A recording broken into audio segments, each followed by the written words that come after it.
자, 그럼 이번에는요, 다음 주 시작을 공략할 만한 내용들을 핵심 노트를 정리를 해서 공개해 드리겠습니다. 오늘 추천 종목을 말씀드리기 전에 먼저 지난 추천 종목에 대한 리뷰부터 해보도록 하겠습니다. 지난번에 그 모델 솔루션 이야기 해주셨죠? 네. 요거부터 리뷰해 볼까요? 자, 모델 솔루션, 잠깐만요. 모델 솔루션은 이번 주에는 재미가 없었습니다. 네. 자, 요거는 이제 리뷰를 한번 해드리자면 제가 그래서 시장이 좀 좋지 않기 때문에 아래로 받쳐서 이렇게 좀 진입을 하라고 권장을 드렸고, 이거 예. 관심이 있다면, 그리고 회사를 보게 되면 실적이 좀 잡히고 계속 성장을 하고 있는 회사입니다. 그리고 지금 한국타이어그룹이 이제 대주주이기 때문에 회사적으로는 문제가 있어서 떨어진 게 아니라 시장 흐름이 좀 불안하고 요즘에 반도체라든가 로봇이라는 게 쏠림 현상, 2차 전지 이렇게 쏠림 현상이 있다 보니까 좀 약간 관심을 못 받아서 그런데 회사적으로는 문제가 없어 보입니다. 아직까지는. 예. 그런데 이제 시장 흐름에 따라서 이게 소외감이 느끼고 또 나 이거 손실 싫은데 이러면 무조건 손절 원칙을 지키시는 게 제일 좋은 것 같고요. 아직까지 손절 라인은 오진 않았는데 거래 없이 밀렸기 때문에 일단은 좀 지켜보는 게 필요한 것 같고 네. 목표가에 대한 전략은 변함이 없습니다. 그리고 아하. 만약에 이게 정말로 나는 회사가 괜찮아 이러면 손절을 하는 것보다는 비중을 좀 줄여두는 거. 그렇다고 함부로 물은 타지 않는 게 좋다는 말씀을 먼저 드립니다. 그리고 이탈을 하게 되더라도 나는 네. 갖고 있을 거야라고 했을 때 이탈을 하면 물 타는 게 아니라 기다렸다가 다시 회복할 때 그때 다시 보시는 게 더 낫다. 그리고 흐름이 계속 유지되면 리뷰를 계속 해드리겠습니다. 그리고 네. 예전에 한번 저희가 그 한미정상회담 관련해서 네. 자동차 발화해서 현대공업을 한번 추천드린 적이 있어요. 요거 좋더라고요, 지금. 네. 근데 이게 또 다른 이슈까지 섞여서 오늘 급등이 나왔습니다. 네. 제가 항상 오전 프로든 여기든 계속 똑같이 말씀드리는데 잘 가다가 원래 우리가 바랬던 게 아닌데 다른 이슈로 급등이 나오면 네. 땡큐 하고 일단 수익. 네, 일단 챙기셔야 됩니다. 일단 좀 챙기고 좀 봐야 되는데 이 회사는 실적도 잡혀 있고 현대차 성장과 함께 가는데 BPS가 한 9,000원 정도예요. 그러니까 아직도 어떻게 보면 저평가는 맞는데 네. 일단 거래가 들어오고 이렇게 올라올 때 윗꼬리가 좀 나온다는 거는 다들 똑같은 생각이에요. 나 차익 실현하고 싶어. 네. 그러니까 우리도 살짝은 한 30% 정도, 3분의 1 정도는 챙겨두고 가시는 게 좀 좋을 것 같고 목표가는 얼마 안 남았습니다. 파이팅 네. 하시기 바랍니다. 알겠습니다. 자, 이제 현대공업 같이 아주 좋은 흐름을 가져가는 종목도 있으니까 오늘 종목도 기대를 해볼 만한 것 같습니다. 자, 그러면 오늘의 추천주도 바로 한번 확인을 해보도록 하죠. 자, 어떤 종목 가지고 오셨습니까? 네, 제가 오늘 제 몸 얘기도 좀 하고, 네. 네, 오늘은 바이오 주제가 얘기도 건강인가요? 좀 하고, 네, 건강인데 예. 그러다 보니까 또 계속 이 시선이 바이오 회사로 갔어요. 근데 아까 말씀드린 것처럼 바이오 회사 중에서도 제가 제일 중요한 게 이제 실적이 좀 잡히는 네네. 애들을 좀 봐야 된다 그랬잖아요. 근데 이 회사는 실적이 잡히는 좀 흔치 않은 바이오 관련 기업입니다. 네. 그러니까 이제 임상 이런 것까지는 하는 그런 회사는 아닌데.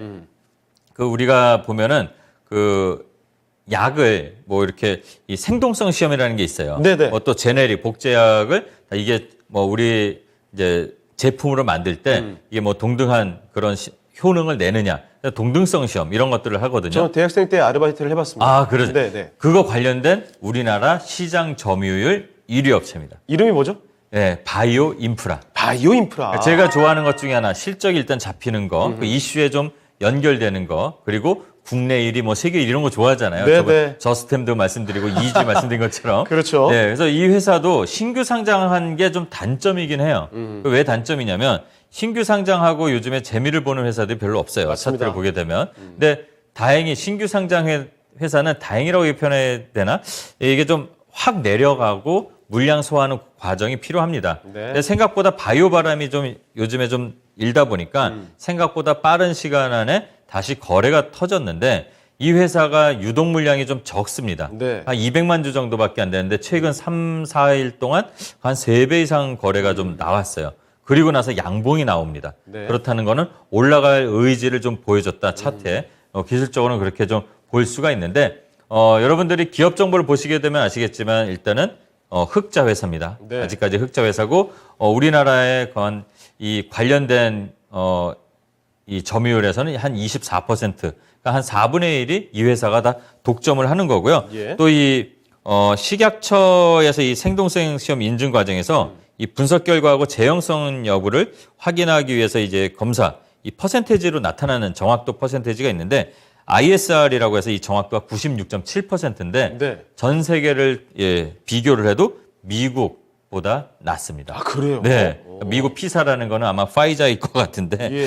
파이자인가요? 네. 근데 캐나다의 뭐 회사보다 캐나다는 92%. 그러니까 예. 아마 국내 1위면서 세계 1위를 향해 가는 기업인 것 같아서 한번 소개해 드리려고 가져왔고요. 네. 가격 전략을 말씀드리면 오늘 가격에서 아래로 천천히 여기 제가 가격을 26,000원까지 천천히 아래로 잡아보시면 될 것 같고요. 내려갈 가능성을 염두에 네. 두고. 그리고 뭐 손절가를 조금 여유 있게 24,000원을 한 이유는 아래로 눌러서 잡다 보면 손절의 부담이 좀 적을 거고 또 특히 바이오 특성은 아까도 말씀드렸지만 꿈이죠. 그렇죠. 갈 때는 세게 갑니다. 뭐 그렇다면 질주하죠. 네, 손절에 대한 각오도 어느 정도 하실 수 있다면 그렇게 여유 있게 잡으라는 얘기지. 손절을 누가 여유 있게 좋아하겠습니까? 그러니까 조심해서 한번 공부해 보시기 바랍니다. 네, 알겠습니다. 자, 매수 가격 바이오인프라입니다. 26,000원에서 오늘 종가 구간 정도 안에 매수를 해보시고 아래쪽도 열어 놓으시라는 거예요. 손절 가격은 24,000원, 목표가 36,000원까지 보시면 되겠습니다. 자, 그러면 다음으로 또 시장에 대한 이야기도 해보겠습니다. 시장 공략 핵심 노트, 다음 주 시장에 대한 이야기도 전해주시죠. 네, 일단은 계속적으로 보면은 지속적으로 이 종목별 장세는 지속될 것으로 예상이 됩니다. 그래서 항상 말씀드리지만 외국인 수급 전환을 좀 체크해야 되는데 오늘 외국인 수급이 좀 들어왔어요. 삼성 네. 덕분인데 일주일은 좀 멈춰 있었고 그래서 외국인 수급 전환을 좀 체크하고 변동성 나오는 거에 대해서 너무 겁내지 마시고 대신 유의 정도만 하시면 되고 급락에 두려워하기보다는 저점이 어디서 나오는지 지지라인이 어딘지 체크하는 게 투자자의 마인드 아닐까. 네, 여기는 위험자산 선호 심리가 있는 주식시장이라는 걸 좀 네. 알아두셨으면 되고 한미 정상회담이 점점 다가옵니다. 그렇습니다. 그 관련된 이슈들 뭐 자동차 얼마 전에 선물 매수가 많이 들어온 날 보니까 자동차하고 반도체에 좀 집중된 날이 있었어요. 그래서 그 관심 갖고 아까 말씀드린 원전 그리고 2차 전지는 뭐 꾸준히 계속 로봇하고 그리고 네. 우주항공까지 한번 관심을 가질 필요가 있는 것 같고 당연히 바이오도 한번 슬쩍 관심을 가지고 그다음에 현금 비중은 한 30% 정도 가지고 왔다 갔다 해도 될 것 같습니다. 유연하게 비중 조정하면서 수익 나면 챙겼다 들어왔다 계속 어떻게 보면 약간은 공격적인 마인드를 그래도 갖고 가도 되지 않나 이렇게 여유 가지시길 바랍니다. 네. 자, 그럼 다음 주에 주요 일정들도 간단히 체크해 주실까요? 네, 오늘 밤에 이제 좀 관심 있는 고용 동향 보고서 나올 것 같은데 그렇죠. 좋게 나와도 걱정, 안 좋게 나와도 걱정일 거예요. 근데 네. 안 좋게 나오면 아까 말씀드렸지만 배드는 배드고 하지만 기대감은 또 다시 나올 겁니다. 긴축 종료에 대한 기대감이 나올 것 같으니까 결과를 보고 확인해도 된다. 오늘 미국 시장 또 휴장이잖아요. 네. 그거 그냥 보고서 나온 것만 한번 체크해 보시고요. 다음 주에 이제 뭐 이 미국의 2월 도매재고 지수, 그다음에 우리나라 화요일 날 금융통화위원회 있습니다. 그렇습니다. 어떤 정책이 나올지 한번 보시고요. 또 중국의 소비자 물가 지수도 좀 살펴봐야 될 것 같아요. 생산자 물가 지수로.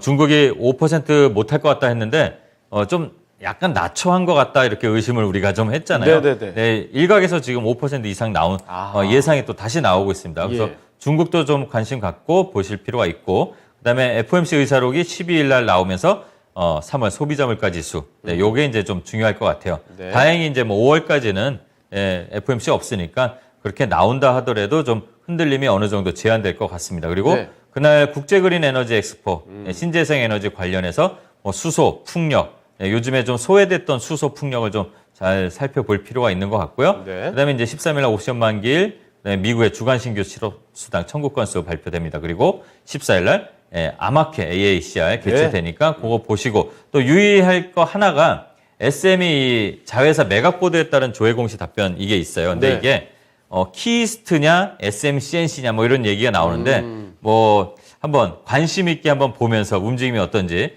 이런 것도 한번 살펴볼 필요가 있는 것 같습니다. 네. 자, 그러면 오늘 도움 말씀 주신 신상원 전문가는 여기서 인사 나눠보도록 하겠습니다. 네, 전문가님 오늘 말씀 고맙습니다. 네, 감사합니다. 자, 오늘 위클리 투자노트 15번째 시간 함께 했습니다. 저희 오늘 순서는 여기서 마치도록 하겠는데요. 하나만 추가로 말씀을 드리겠습니다. 전문가의 공개방송 준비되고 있거든요. 신상호 전문가 이토마토 공개방송입니다. 4월 10일 월요일이죠. 오후 2시 반인데요. 신상원의 투자 여행, 오늘 살펴볼 차트들과 투자 전략에 대해서 상세히 짚어드린다고 하니까요. 4월 10일 월요일 오후 2시 30분 잊지 마시기 바랍니다. 자, 그리고 또 이따 밤 9시에는 미스터 진단 있는 거 알고 계시죠? 종목 진단을 열심히 도와드릴 테니까 진단 신청해 주시고 접수 미리 해 주시길 바랍니다. 자, 지금까지 다양한 투자 판단에 대한 도움 말씀을 드렸습니다. 하지만 특정 종목의 상승과 하락을 보장하지는 않는다는 점도 기억을 해 주시죠. 자, 그럼 저희는 오늘 여기서 인사드리겠습니다. 저희는 다음 주 금요일 이 시간에 다시 뵙겠습니다. 시청해주신 여러분 고맙습니다.